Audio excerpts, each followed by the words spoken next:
Let's mic बयानबाजी। नमस्कार, आप देख रहे हैं लेट्स माइक बयानबाजी। राजनीति के गलियारों से लेकर सत्ता और विपक्ष के वार पलटवार तक, आइए आपको सुनाते हैं आज के सबसे चर्चित बयान। कांग्रेस नेता पवन खेड़ा ने चुनाव आयोग को लेकर बड़ा बयान दिया है। उन्होंने आरोप लगाया कि देश की जनता और उनके नुमाइंदों के लिए चुनाव आयोग के दरवाजे बंद हो चुके हैं और उस पर ताला लग गया है। पवन खेड़ा ने कहा कि कांग्रेस पिछले कई दिनों से चुनाव आयोग से मिलने का समय मांग रही थी, लेकिन उन्हें समय नहीं दिया गया। उन्होंने कहा कि इसी वजह से वे आज चुनाव आयोग के दफ्तर पहुंचने के लिए मजबूर हुए। पवन खेड़ा ने इसे देश के लोकतंत्र की मौजूदा स्थिति बताते हुए चुनाव आयोग की कार्य प्रणाली पर सवाल उठाए। अपना सिंबल बदल के जंजीर और ताला कर देना चाहिए। जंजीरें लगी हुई आपने कभी देखी है? चुनाव आयोग, एक लोकतंत्र का चुनाव आयोग, इस देश की जनता और जनता के नुमाइंदों के लिए उसके गेट बंद हो चुके हैं, उसमें एक मोटा ताला लग गया है। ये इस देश के लोकतंत्र की आज की दास्तान है। एसआईआर के मुद्दे पर आप लोग आज मिलने के लिए उसकी पूरा डिटेल पिछले कई दिनों से मांग रहे थे। 8 दिन से हम समय मांग रहे थे, नहीं मिल रहा, इसलिए आज यहाँ आना पे मजबूर हुआ। राजस्थान विधानसभा के मानसून सत्र के बीच कांग्रेस नेता सचिन पायलट ने सरकार पर निशाना साधा। विधानसभा के बाहर प्रदर्शन के दौरान पायलट ने प्रदेश की शिक्षा व्यवस्था को लेकर सवाल उठाए। उन्होंने आरोप लगाया कि राजस्थान के स्कूलों की स्थिति दयनीय है और समस्याओं का समाधान करने के बजाय सरकार स्कूलों में प्रवेश और फोटोग्राफी पर रोक लगाने जैसे आदेश जारी कर रही है। पायलट ने कहा कि सरकार को शिक्षा, बच्चों की सुरक्षा और स्कूलों की बुनियादी सुविधाओं पर गंभीरता से काम करना चाहिए। जनता पार्टी को समझना चाहिए कि जिन लोगों ने देश को आज़ाद कराया, जिनका इतिहास रहा और जिन्होंने इस वंदे मातरम का निर्माण होते उसको राष्ट्रगाना बनाया, उन लोगों की अवमानना करना चाहते हैं। और जब महात्मा गांधी, सुभाष चंद्र बोस, पंडित नेहरू, इन लोगों ने कुछ निर्णय लिए थे, उसको बदलना चाहते हैं और ध्यान डाइवर्ट करने के लिए आज मुद्दे बहुत सारे हैं। आज नौजवान सड़कों पे है, छात्र हों, बेरोजगार हों, उनकी कोई चिंता नहीं है। ध्यान डाइवर्ट करने के लिए नाना प्रकार के ऐसे मुद्दे लेकर आते हैं, इनका कोई औचित्य नहीं था। आज 75 साल देश को आज़ाद हुए हो गए और कांग्रेस पार्टी का जो इतिहास रहा, जो बलिदान रहा, उसको कौन नकार सकता है। और आज जब देश को बहुत ज़रूरत है कि सरकार को सकारात्मक काम करे, ये जानबूझकर इन मुद्दों को सामने लेकर आते हैं। कांग्रेस पार्टी बड़ी स्पष्ट है। 1937 में जो कांग्रेस अधिवेशन में हम लोगों ने, हमारे स्वतंत्रता सेनानियों ने जिस बात को रखा था, उस बात को हमारी पार्टी रख रही है।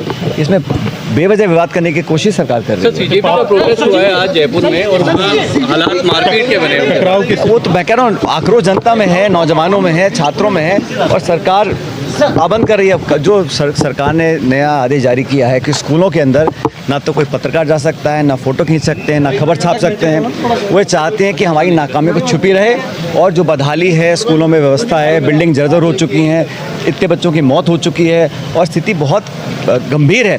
बजाय उसको कदम उठाकर सही करने के, ये सरकार ऐसे आदेश जारी करी, फरमान जारी किया है, तुगलकी फरमान है और सरकार को वापस लेना पड़ेगा, क्योंकि ये सही दिशा नहीं है हमारे लोकतंत्र के लिए कि आप ना स्कूल में जा सकते बिना परमिशन के, ना फोटो खींच सकते। तो लोग खबर दबाना और लोकतंत्र और जो आज़ादी है उसको नष्ट करना चाहती है सरकार। राजस्थान कांग्रेस के वरिष्ठ नेता हरीश चौधरी ने सीजेपी को लेकर बड़ा बयान दिया। उन्होंने कहा कि सीजेपी हो या कोई और, आवाज दबाने की कोशिश देश स्वीकार नहीं करेगा।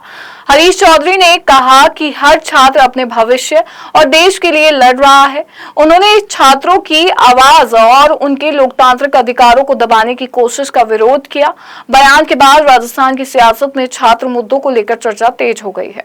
कार्यकर्ताओं के साथ मारपीट क्यों, बताइए। बगलू में स्कूल देखने के लिए ये हर किसी के साथ इस तरह का ही कृत्य कर रहे हैं। संसद के अंदर इन्होंने स्टेटमेंट के माध्यम से आवाज दबाई, कांग्रेस को कल दबाने का प्रयास किया।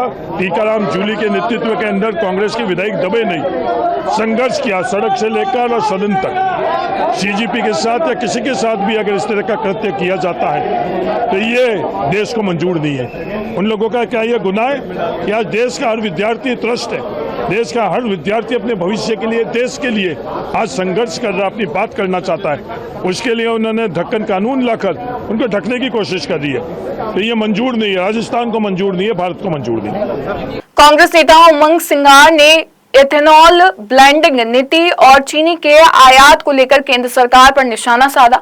उन्होंने आरोप लगाया कि डॉलर बचाने के नाम पर पेट्रोल में इथेनॉल मिलाया गया, लेकिन अब 10 लाख टन चीनी का आयात करना पड़ रहा है। उमंग सिंघार ने तंज कसते हुए कहा कि इथेनॉल ब्लेंडिंग से युवाओं की गाड़ियों के साथ साथ रसोई का भी स्वाद बिगड़ रहा है।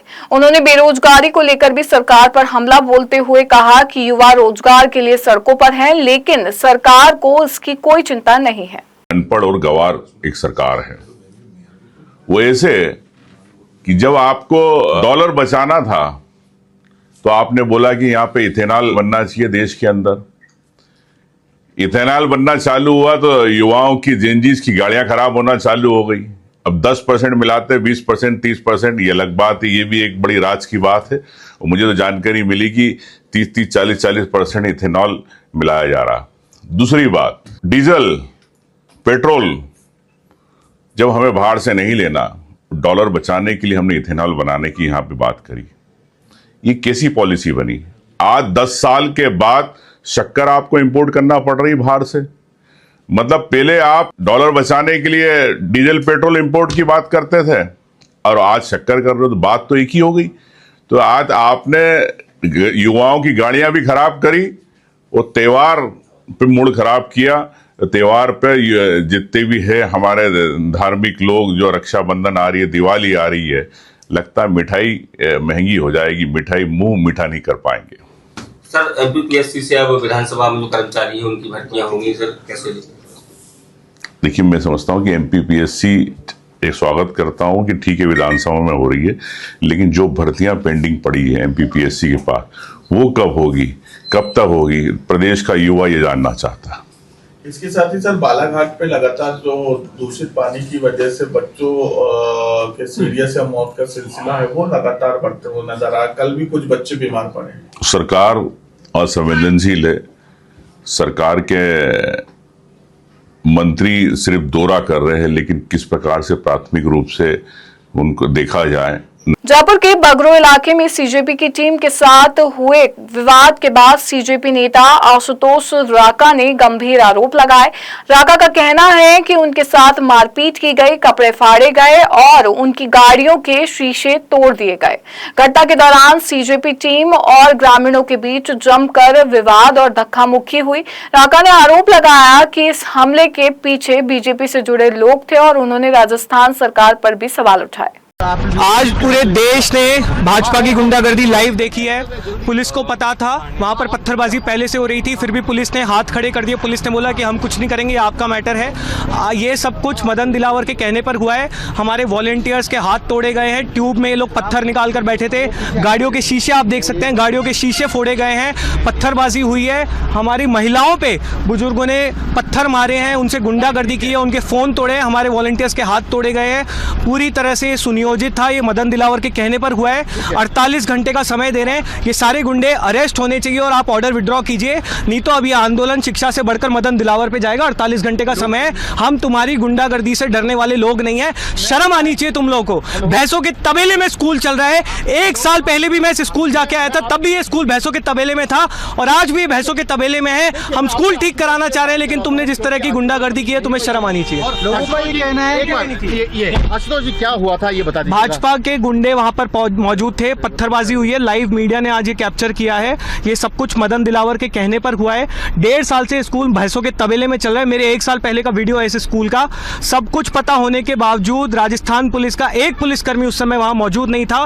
पत्थर मारे गए हैं, गाड़ियों के शीशे फोड़े गए हैं, मेरी शर्ट फाड़ी गई है, महिलाओं के साथ अभद्रता हुई है, उन्हें पुरुषों ने पीटा है, भाजपा के गुंडों ने पीटा है, फोन तोड़े गए हैं रेखा शर्मा जी के। हमारे एक वॉलंटियर का हाथ टूट गया है, उसके फ्रैक्चर हो गए, उसको अभी हॉस्पिटल लेके जा रहे हैं। कांग्रेस नेता और लोकसभा में नेता प्रतिपक्ष राहुल गांधी ने दिल्ली में स्वराज के अर्थ को लेकर अपनी बात रखी। उन्होंने कहा कि स्वराज शब्द को अंग्रेजी के फ्रीडम से कंफ्यूज किया जाता है, जबकि इसका मतलब है स्व पर राज, यानी खुद पर राज। राहुल गांधी ने कहा कि स्वराज सिर्फ आजादी नहीं बल्कि एक जिम्मेदारी और सोचने का तरीका है। उन्होंने कहा कि कोई व्यक्ति दूसरे को फ्रीडम दे सकता है, लेकिन स्वराज नहीं दे सकता। हरा भरा स्वराज, ये जो स्वराज शब्द है, इसको एक वेस्टर्न शब्द के साथ कंफ्यूज किया जाता है। कौन सा शब्द? फ्रीडम। लोग सोचते हैं कि स्वराज का मतलब फ्रीडम होता है, आजादी होता है।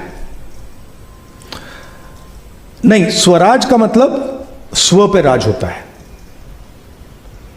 तो उदाहरण के तौर पर अगर आप अमेरिका जाएंगे